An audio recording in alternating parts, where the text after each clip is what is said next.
कहानी की शुरुआत में घाटी के बीच में रात की जंगली हवाएं बहुत तेजी से शोर मचाती हुई गुजर रही थीं। लोहे के ऊंचे खंभों पर जो चीनी मिट्टी के इंसुलेटर लगे थे उनसे हल्की हल्की चरमराने की आवाज आ रही थी। अचानक एक इंसुलेटर जोर के झटके के साथ अपनी जगह से उखड़ गया और उसका एक सिरा नीचे गिरते हुए सीधे लोहे के ढांचे से जा टकराया। टक्कर होते ही चारों तरफ बिजली की चिंगारियां छिटक गईं। उन तेज हवाओं ने उन चिंगारियों को उड़ाकर पास की सूखी घास के ढेर में फेंक दिया। देखते ही देखते आग की छोटी छोटी लपटों ने उस शांत घाटी को निगलना शुरू कर दिया। हवा के झोंके मिलते ही आग में जैसे जान आ गई और वह पल भर में कई मीटर ऊंची उठने लगी। आग किसी शिकारी कुत्ते की तरह हर तरफ फैलने लगी। उसकी रफ्तार इतनी खूंखार थी कि उसे रोकना नामुमकिन लग रहा था। दूसरी तरफ पास ही में एक छोटा सा कस्बा रात के सन्नाटे में सुकून से सोया हुआ था। उन बेचारे लोगों को अंदाजा भी नहीं था कि कितनी बड़ी तबाही उनकी तरफ बढ़ रही है। 8 नवंबर की सुबह जब हल्की हल्की रोशनी हुई तो किसी को खबर नहीं थी कि उनके पास अब 2 घंटे से भी कम का समय बचा है। 40 साल का केविन उस कस्बे में स्कूल बस चलाता है। आसमान में अभी उजाला ठीक से हुआ भी नहीं था कि वह अपनी ड्यूटी के लिए घर से निकल गया। रेडियो पर लगातार मौसम की चेतावनियां आ रही थी। उत्तरी कैलिफोर्निया के पैराडाइज टाउन में पिछले 210 दिनों से एक बूंद बारिश नहीं हुई थी। हवा में सूखा वाला कस्बा था जहां अब कोई नहीं रहता था। लेकिन दूसरी तरफ कोकोव नाम की एक छोटी बस्ती थी जो भारी खतरे में थी। वहां लकड़ियों के घरों और ट्रेलरों में करीब 800 लोग रह रहे थे। कमांडर ने तुरंत वहां से निकलने की चेतावनी जारी करने का हुक्म दिया। इसके बाद उन्होंने पैराडाइज टाउन के बारे में पूछा। साथियों ने बताया कि पैराडाइज टाउन घाटी के दूसरी तरफ है जिसकी आबादी 27,000 है और वह यहाँ से 13 किलोमीटर दूर है, इसलिए फिलहाल वहाँ कोई खतरा नहीं है। तभी वायरलेस पर एक और खबर आई। किसी ने रिपोर्ट दी थी कि उसी इलाके में एक दूसरी जगह भी आग लग गई है।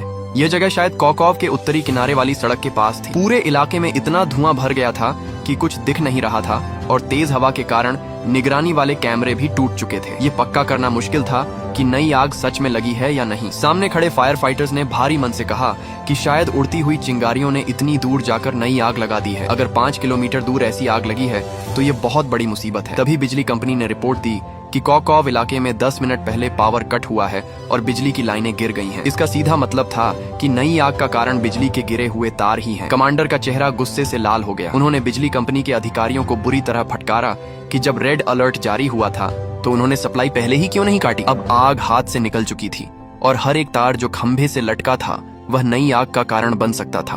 बिजली कंपनी के लोग बहाने बनाने लगे कि वे सब स्टेशन बंद कर रहे हैं और किसी को खंभा ठीक करने भेज रहे हैं। लेकिन आग की लपटें इतनी विकराल हो चुकी थीं कि कमांडर ने चिल्लाकर आदेश दिया, अभी के अभी सारी लाइनें काट दो।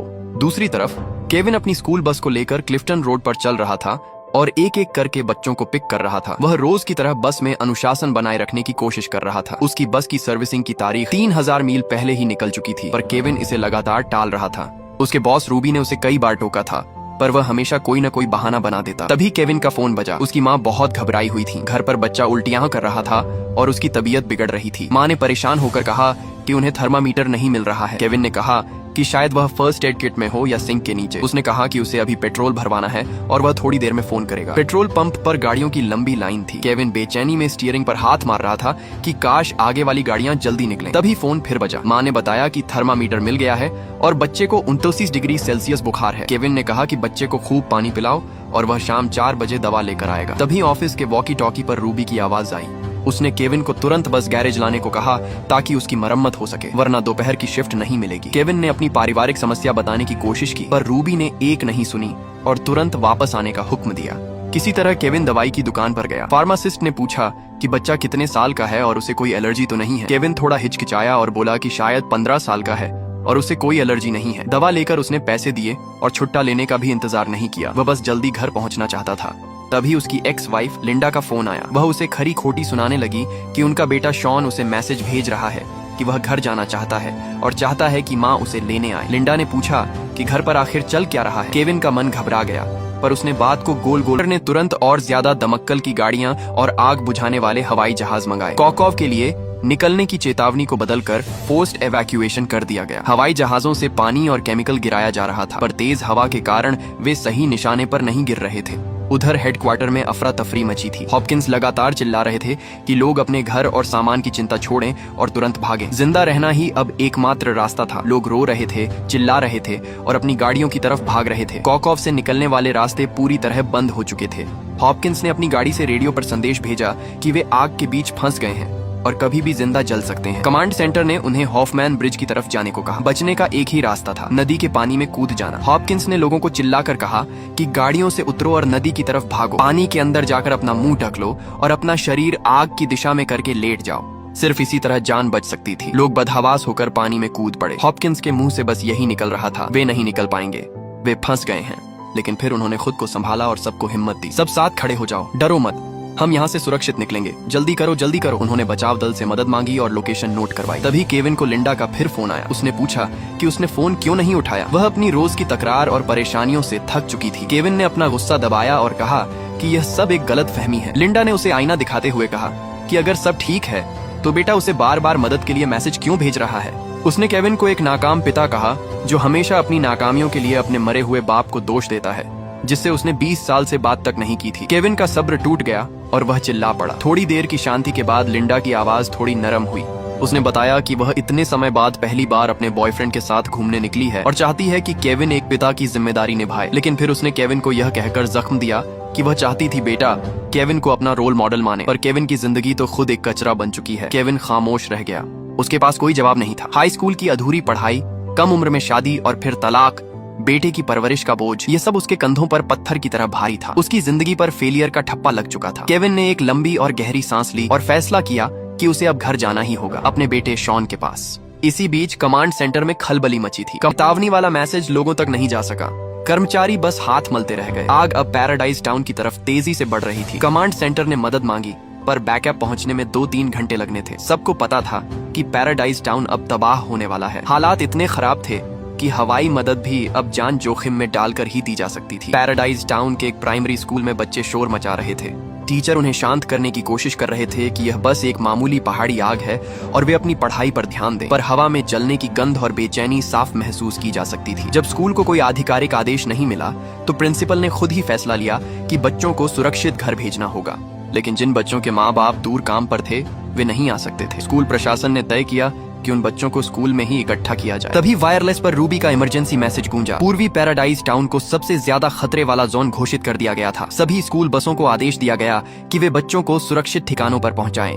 टाउन हॉल का सिस्टम फेल होने की वजह से स्कूल तक खबर देरी से पहुंची थी। अब अफरा तफरी में 23 बच्चे ऐसे थे जिन्हें लेने वाला कोई नहीं था। टीचर्स के पास इतनी गाड़ियां नहीं थीं कि सबको ले जा सकें। प्रिंसिपल ने कंट्रोल रूम से एक खाली बस की मांग की। रूबी ने सभी ड्राइवरों से रेडियो पर पूछा कि क्या कोई बस खाली है जो उन 23 बच्चों को बचाने जा सके। जवाब में सिर्फ निराशा मिली। कोई बस भरी हुई थी तो कोई इतनी दूर जा चुकी थी कि वापस आना मुमकिन नहीं था।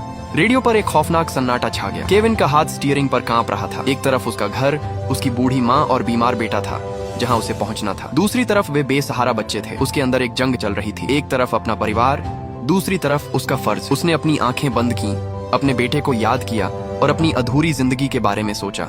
अचानक उसके अंदर कुछ बदल गया। उसने एक गहरी सांस ली और रेडियो का बटन दबाया। उसने जिम्मेदारी ले ली। केविन ने बस की रफ्तार बढ़ा दी और स्कूल पहुंचा। वहां बच्चे डरे सहमे थे। केविन की पीली बस किसी उम्मीद की किरण की तरह वहां पहुंची। उसने बच्चों को जल्दी बस में चढ़ाया। उसे पता था कि सड़कें जाम होने वाली हैं। 23 बच्चे और एक टीचर बस में सवार हुए। तभी एक और पिता अपने बच्चे को लेने पहुंचा, लेकिन केविन ने उसे भी बस के साथ ही आने को कहा क्योंकि बाहर अकेले जाना जानलेवा था। केविन ने नक्शा देखा और तय किया कि उन्हें पियर्सन एवेन्यू की तरफ जाना होगा। हालांकि उसे शक था कि वह रास्ता सुरक्षित है या नहीं, लेकिन सरकारी आदेश और टीचर की जिद की वजह से उसे उसी रास्ते पर बढ़ना पड़ा। हेलीकॉप्टर में मौजूद कमांडर ने देखा कि सड़क पर हर तरफ गाड़ियां फंसी हुई हैं और रास्ता पूरी तरह जाम है। गाड़ियों की यह कतार कम से कम 24 किलोमीटर लंबी थी। हर कोई चीहे शहर की तरफ भागने की कोशिश कर रहा था।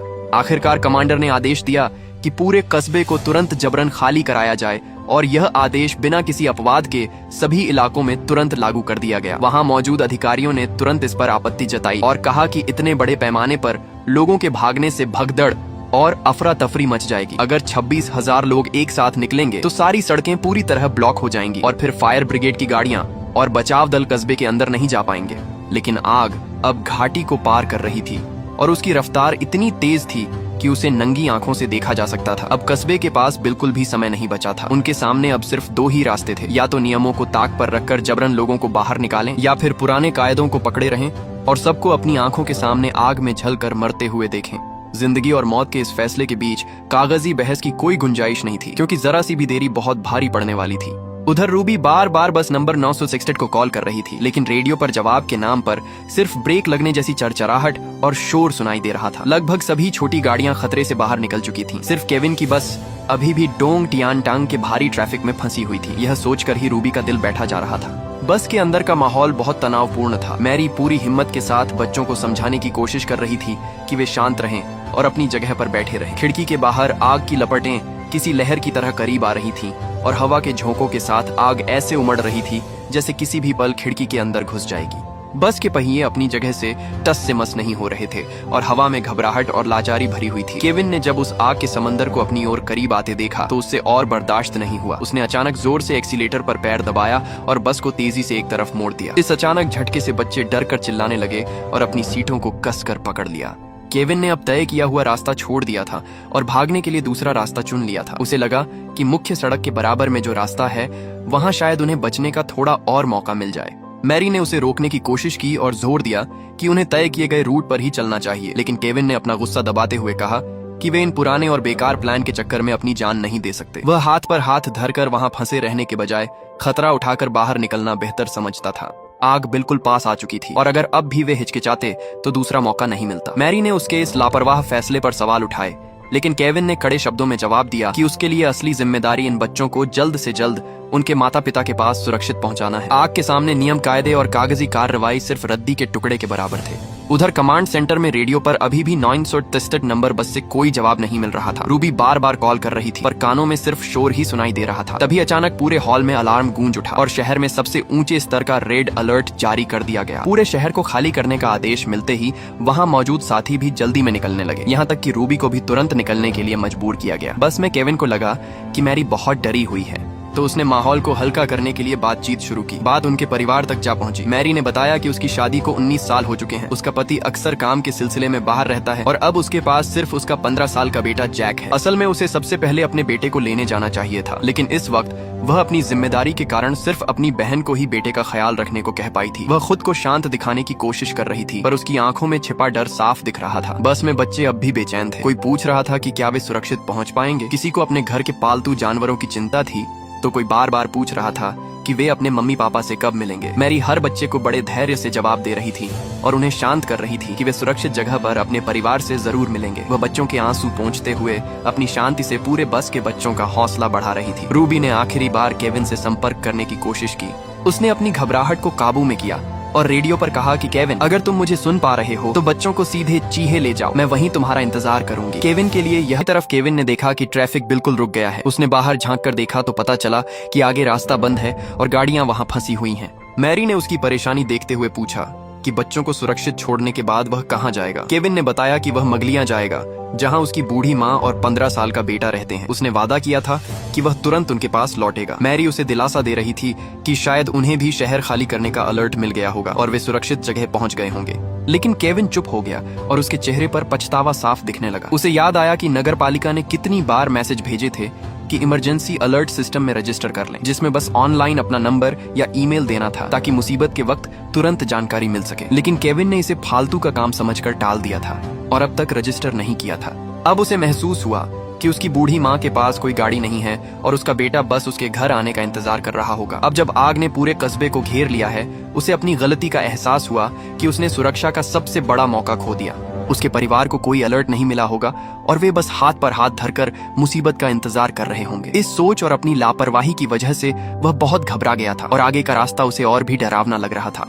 तभी अचानक आग की लपटें खिड़की के पास तक आ गईं। केविन ने तुरंत सबको सिर नीचे करने और खिड़की से दूर रहने को कहा। उसने अचानक मैरी से कहा कि वह ड्राइवर की सीट पर बैठ जाए क्योंकि उसे बाहर जाकर सड़क से उन गाड़ियों को हटाना होगा जो रास्ता रोक रही हैं। मैरी घबराकर बोली कि उसे बस चलानी नहीं आती, पर केविन ने उसे समझाया कि यह बहुत आसान है, बस ब्रेक छोड़ना है और जब वह चिल्लाए तो एक्सीलेटर दबाना है ताकि वे ट्रैफिक के साथ आगे बढ़ सके। मैरी ने डरते डरते हाँ कह दिया। केविन गाड़ियों के बीच में कूद गया और पागलों की तरह हाथ हिलाकर चिल्लाने लगा कि रास्ता साफ करो ताकि फायर ब्रिगेड और स्कूल बस निकल सके। केविन की कोशिशों से बस धीरे धीरे आगे बढ़ने लगी। हवा में फायर ब्रिगेड के सायरन का शोर गूंज रहा था। बस मौका पाकर बैरिकेड से बाहर निकल गई। उस पल बस में बैठे हर इंसान की सांसें थमी हुई थीं। जैसे ही बस सुरक्षित निकली, बच्चों के बीच खुशी की लहर दौड़ गई। मैरी कांप रही थी पर उसने हिम्मत जुटाकर कहा कि आखिरकार वे बाहर निकल आए हैं, लेकिन वह जानती थी कि आगे अब भी बहुत अनजानी मुश्किलें हैं। रेडियो सिस्टम पूरी तरह ठप हो चुका था और पूरा कस्बा आग और दहशत की चपेट में था। केविन ने वॉकी टॉकी पर अपनी लोकेशन बताई। मैरी ने बच्चों को अपना सामान तैयार रखने को कहा ताकि वे जल्द अपने माता पिता से मिल सकें। लेकिन जब बस पैराडाइज एलिमेंट्री स्कूल के मिलन स्थल पर पहुंची तो वहां बच्चों का इंतजार करने वाला कोई नहीं था। वहां सिर्फ सन्नाटा और धुआं फैला था। बच्चे अपनी सीटों से बाहर झांककर मम्मी पापा को पुकारने लगे, पर जवाब में सिर्फ धुआं और हवा का शोर था। केविन और मैरी ने बाहर उतरकर देखा, पर वहां कोई नहीं था। हवा में इतना धुआं था कि सांस लेना मुश्किल था और सबको खांसी आ रही थी। मैरी का चेहरा सफेद पड़ गया। जो जगह सुरक्षित मानी जा रही थी उसे अब खाली कर दिया गया था।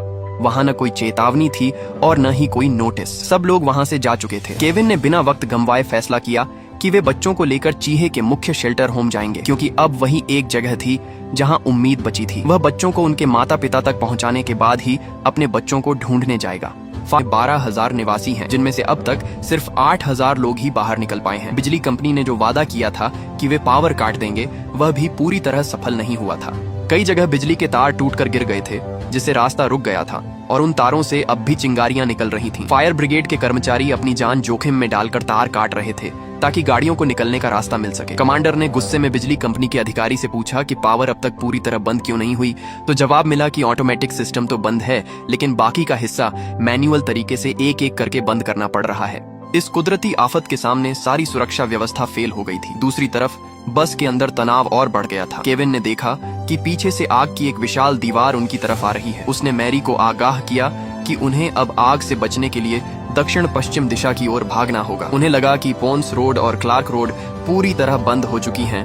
अब सिर्फ नील रोड और ओवरपास रोड ही बचे थे। मैरी को लगा कि नील रोड पर शायद कम भीड़ होगी, लेकिन केविन जानता था कि वह रास्ता बहुत संकरा और घुमावदार है, जहां 15,000 किलो की यह बस चलाना मौत को दावत देना होगा। उनके पास ओवरपास रोड के अलावा कोई और रास्ता नहीं था, जो एक चौड़ी और सीधी 4 लेन की सड़क थी। शायद यही उनकी आखिरी उम्मीद थी। जब बड़े लोग रास्ता ढूंढने की कोशिश कर रहे थे, तभी बस के एक बच्चे ने एक ऐसा मासूम और गहरा सवाल पूछ लिया कि बस में सन्नाटा पसर गया। मैरी ने अपनी घबराहट को छुपाते हुए कहा कि उसे जवाब तो नहीं पता, पर वह उन्हें उनके माता पिता से मिलाने की पूरी जान लगा देगी।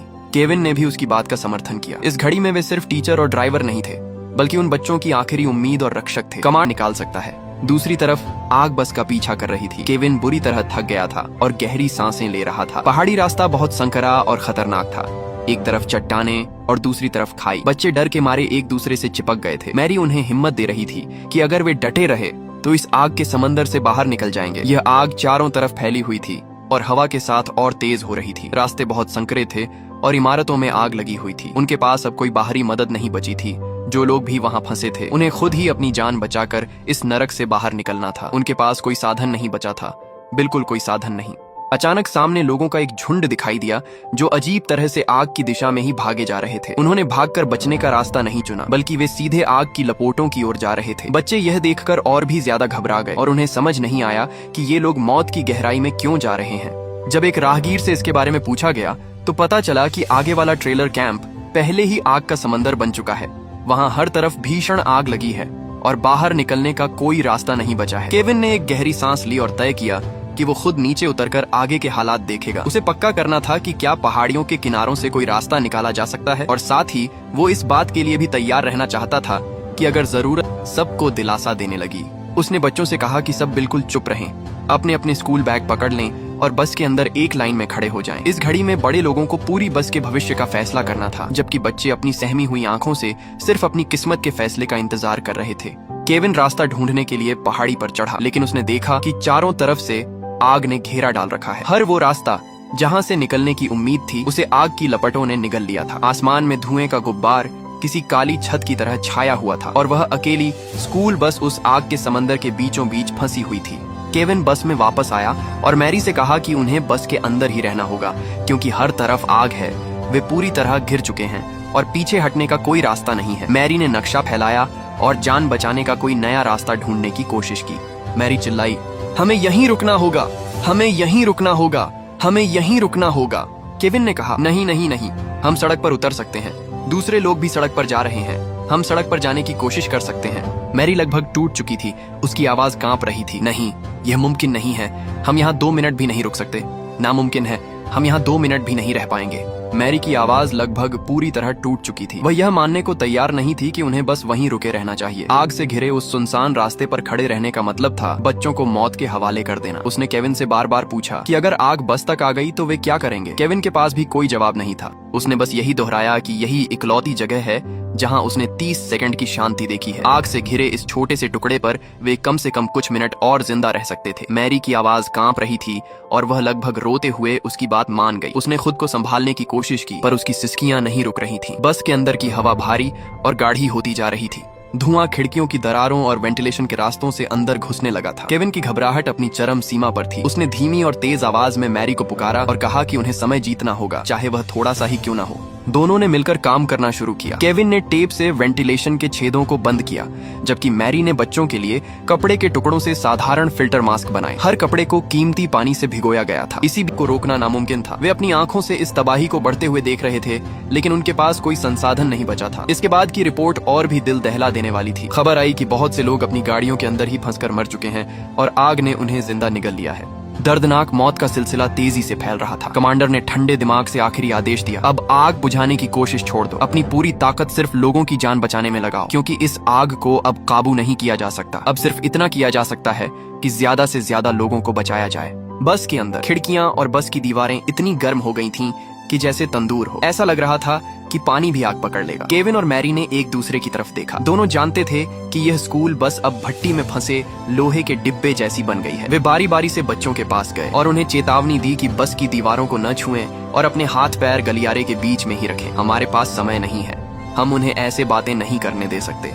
उसी समय कंट्रोल सेंटर में एक इमरजेंसी प्रेस कॉन्फ्रेंस हो रही थी। फायर चीफ ने मीडिया को बताया कि आग सुबह 6:30 बजे पुरगा ब्रिज के पास शुरू हुई थी। सिर्फ 2 घंटों में आग ने सारी सुरक्षा रेखाओं को तोड़ दिया और सुबह 8:30 बजे पैराडाइज टाउन पर हमला कर दिया। चीफ ने ईमानदारी से माना पूरा समुदाय अकेला इस भयानक आग का सामना कर रहा था। उसी दौरान बस के अंदर मैरी ने अपने मन की बात कहनी शुरू की। उसने बताया कि वह लगभग पूरी जिंदगी पैराडाइज टाउन से बाहर नहीं गई। बस जवानी में 2 हफ्ते के लिए एक दोस्त के फार्म हाउस गई थी और पति के साथ एक छोटा सा वीकेंड सैन फ्रांसिस्को में बिताया था। उसे लगा था कि अगर वो यहीं रहकर नियमों का पालन करेगी तो कुछ भी बुरा नहीं होगा। पर अब उसे समझ आया कि वो जिंदगी सिर्फ खुद को धोखे में रखने जैसी थी। असली जिंदगी किसी कोने में बैठकर सुरक्षा का इंतजार करने में नहीं, बल्कि बड़ी दुनिया को देखने में है। उसने कसम खाई कि अगर वो यहाँ से जिंदा निकली तो बच्चों को सफर पर ले जाएगी, चाहे वो कोई अम्यूजमेंट पार्क हो या दूर अफ्रीका। वो अपनी आंखों से हाथियों को पानी पीते हुए देखेगी और दुनिया के हर कोने पर अपने कदमों के निशान छोड़ेगी। उसने मुस्कुराते हुए केविन से पूछा कि वो क्यों हंस रहा है। केविन ने कहा कि उसने अपनी पूरी जिंदगी पैराडाइज टाउन से भागने की कोशिश में बिता दी, जबकि मैरी ने अपनी पूरी जिंदगी यहीं रहने में गुजार दी और अब दोनों एक ही जगह पर एक ही जैसे अंजाम का इंतजार कर रहे हैं। केविन ने सोचा कि शायद यह उसे सुधरने का दूसरा मौका मिला है। मैं बस बच्चों को बाहर निकालना चाहता हूँ। मैरी ने पूछा, तुम्हें ऐसा क्यों लगता है कि ये दूसरा मौका है? केविन ने बताया कि उसके पिता का जन्मदिन 28 साल पहले था। उसने याद किया कि आखिरी बार उसने अपने पिता से 28 साल पहले क्रिसमस की रात बात की थी। उनका झगड़ा हुआ था, हमेशा की तरह। पिता को लगता था कि वह हर काम अधूरा छोड़ देता है और कभी कामयाब नहीं होगा। केविन गुस्से में था। उसने अपने पिता पर चिल्लाकर नफरत जाहिर की और उनके मरने की बद्दुआ तक दे दी। फिर वह दरवाजा पटककर बाहर चला गया और कभी वापस नहीं आया। मैरी शांति से सुनती रही। उसे शर्मिंदगी थी। उसकी जिंदगी बिखरी हुई थी, तलाक, बेरोजगारी और कर्ज। वह अपने पिता को अपनी नाकामी नहीं दिखाना चाहता था। कुछ महीने पहले जब पिता बीमार हुए और माँ ने फोन किया तो वह पूरी रात गाड़ी चलाकर पहुंचा, लेकिन देर हो गई थी। पिता की मौत उसी सुबह हो गई थी और वह आखिरी बार मिल भी नहीं पाया। आज इस आग के बीच उसे फिर से महसूस हो रहा था कि वह देर कर चुका है। इस बार एक पिता के तौर पर उसे देर हो गई थी। उसका बेटा कितनी ही बार उसकी ओर हाथ बढ़ाता था, लेकिन वह कभी वहां मौजूद नहीं था। वह एक नाकाम बेटा था और एक नाकाम पिता भी। मैरी ने उसका हाथ पकड़ा और कहा, नहीं, तुम अभी यहीं हो और 22 बच्चों को बचाने की कोशिश कर रहे हो। ये कोई नाकाम इंसान नहीं करता। केविन ने सिर हिलाया और कहा, मैं हमेशा देर कर देता हूँ। मैरी ने मजबूत उतारकर आग को पीटने लगा। जल्द ही फायर एक्सटिंग्विशर खाली हो गया और बाहर आग और भी भयानक हो गई। केविन ने एक ठंडी सांस ली। उसके सामने आग किसी जिंदा शैतान की तरह नाच रही थी। उसे समझ आ गया कि अगर ऐसे ही चलता रहा तो बस कुछ ही मिनटों में जल जाएगी। वह अकेला इसे नहीं रोक सकता था। उसने सामने देखा, धुएं से भरी वह सड़क ही बाहर निकलने का इकलौता रास्ता थी। केविन ने फैसला किया, उन्हें अभी बस चलाकर वहां से निकलना होगा। यही जान बचाने की आखिरी उम्मीद है।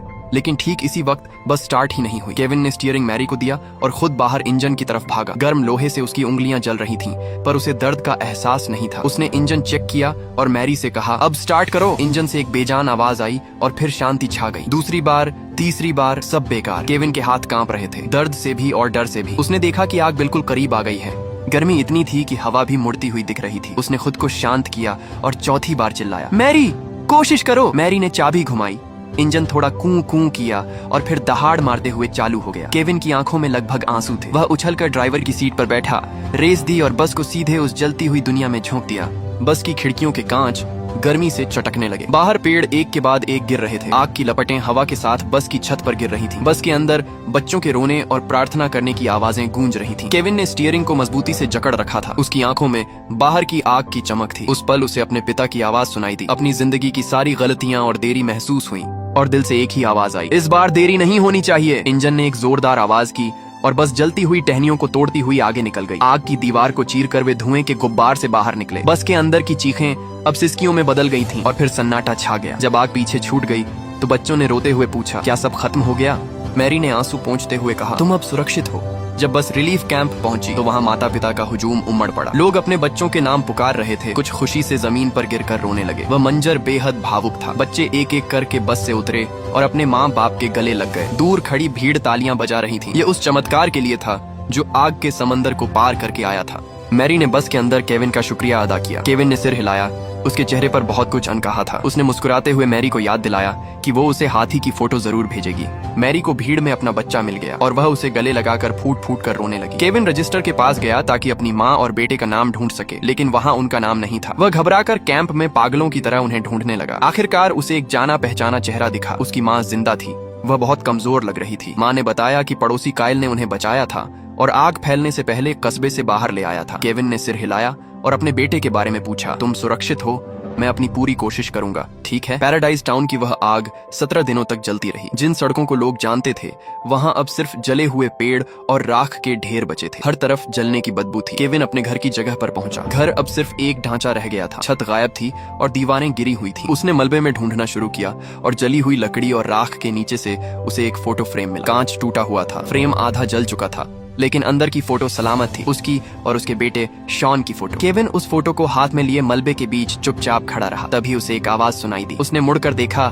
लिंडा शॉन को लेकर वहां आई थी। केविन माफी मांगना चाहता था, बताना चाहता था कि उसने आने का वादा किया था और इस बार वह क्यों नहीं आ पाया। लेकिन उससे पहले ही शॉन आगे बढ़ा और उसने अपने पिता को गले लगा लिया। केविन वहीं खड़ा रह गया। हाथ में वहीं आधी जली फोटो थी। उसने अपने बेटे की पकड़ को महसूस किया। सालों बाद यह पहली बार था जब शॉन ने खुद उसे गले लगाया था। केविन ने अपनी आंखें बंद कर लीं। कोई आंसू नहीं बहा। उसकी सारी माफी और सारी सफाई उसी एक गले मिलने में दफन हो गई। इस आपदा ने 13,000 से ज्यादा घर जला दिए और 85 लोगों की जान ले ली। जांच में पता चला कि बिजली company Pacific gas and electric इस त्रासदी के लिए जिम्मेदार थी। उन पर 84 लोगों की हत्या का आरोप लगा। उन्होंने अपना जुर्म कबूला और 1300.5 अरब डॉलर का हर्जाना दिया। और ये कोई फिल्मी कहानी नहीं है, ये कैलिफोर्निया के पैराडाइज टाउन की एक सच्ची घटना है।